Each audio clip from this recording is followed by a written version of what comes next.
Hi, everybody. My name is Mackenzie Tamayo. I'm the COVID-19 Program Manager with the SBDC. And today we've got Jonathan Liebert here with Southern Colorado Better Business Bureau, going to tell us a little bit about the scam report of 2020. So Jonathan, I'm hoping you can kind of give us an overview of some of that information that I find very pertinent, not only as an individual, but as a business as well. Absolutely. Thank you, Mackenzie, and thank you to SBDC for helping spread and share some of this information. I'm going to go over some good stuff today because it's just important that as a business owner and as a consumer, you know what's going on out there. So I'm going to do a screen share here. And so the report I'm going to share with you is 44 pages long, and I promise I will not do 44 pages.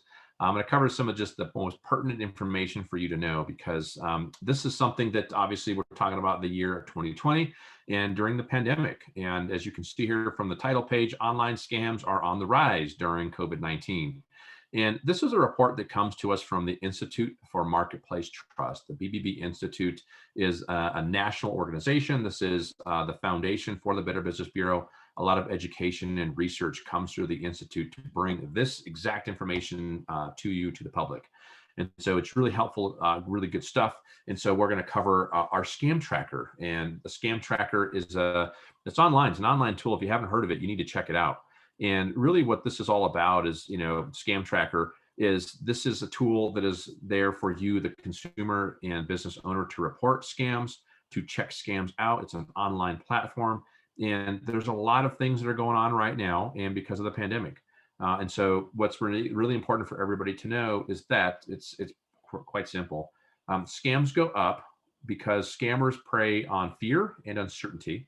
And 2020 was like the entire year of fear and uncertainty, right? So not surprised at all that there's just all of these issues and all these scams going on. And so I'm going to talk a little bit about what those were and really kind of what you need to make sure you're aware of.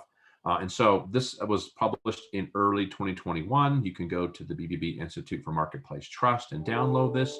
You can also just search for the risk report, Scam Tracker Risk Report 2020. But either way, it's worth a look. It's worth going through and downloading this and taking a look at this because this is all relevant to you. This is all relevant to us as consumers. We're all consumers. We all have to be careful about this. So for 2020, we had over 46,000 risk reports that were plugged into this database. We know there was way more than that. The median reported loss for people on average was $115. The likelihood of loss of people losing money is 46%. So that's not good. And we're going to talk a little bit more about that here in this report. So no, it should be no surprise that when we're talking about where some of the scams happened and where they came from is due to online shopping. Well, why? Because obviously people spent more time online because of the pandemic. People purchased more online because of the pandemic. And so that's where we just saw the number one highest spike, is that it's just really contributed to the spike in these online purchase scams. So 38% of all scam reports in 2020 were online purchase scams. And so again, the online purchase scams, the riskiest scam were for ages 18 to 54. Which is pretty much all of the demographic population of major consumers. So it's really affecting everybody. But again, I want to point out that, that 18-year-old category, it's a little bit lower. And so you see that on the right-hand side here, some of the changes in risk, some of the things that we noted. Susceptibility, it's at an all-time high with nearly 1 in 2 reports noting a financial loss. A lot of times we get reports into Scam Tracker where people are telling us they're scams, but they didn't lose any money. And so the bad news is more people are getting ripped off. And so that's just really not what you want to see because that means the scammers they're successful. And if they are successful, they're going to keep pushing out more scams to find ways to rip you off. And so if they don't find success in it, then they kind of stop or try something else. And so there's really bad news and more people are falling for this stuff. So 1 in 2 reports are actually losing money. Not good. The other big change, which is important, is that the adult ages 18 to 24 reported the highest median losses, on average 150. And so again, in the past, this has been a higher demographic.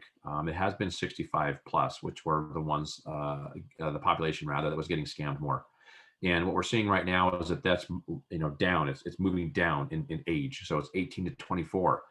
That's usually something that most people don't really necessarily think is going to happen because, they just think that folks that are younger are going to have, more awareness, more education. They're going to feel more comfortable.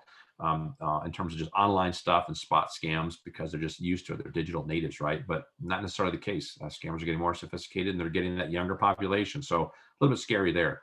Online scams through social media apps are up. This is, again, something that's super sketchy. You got to be careful. So these are definitely riskier. This is how they're getting those young people. I mean, our adults are included in this, don't get me wrong.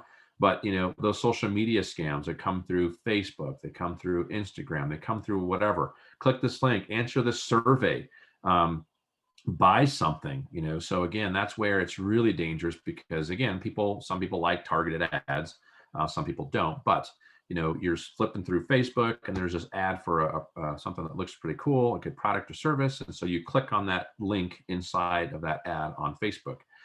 It could take you to a legitimate site.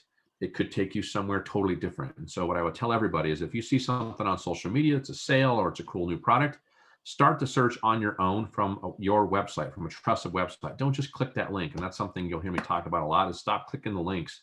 That's how you get busted for scams. That's how they collect information through phishing and collecting information on you.